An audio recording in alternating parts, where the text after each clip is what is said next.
Hi sa inyo. Ngayon pupunta po ako sa aking doktor sa Lasal kasi lumabas na po yung result ng aking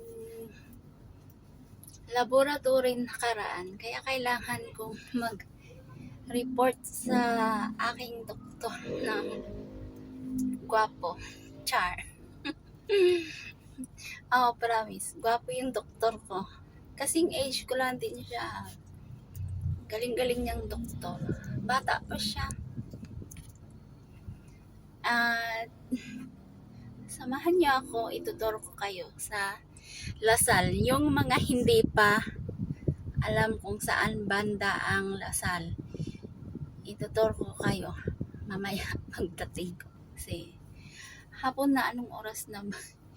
3 na yung schedule ng doktor ko ay 2 to 5 daw, sabi ng sekretarya niya kasi tumawag ako. Bye-bye!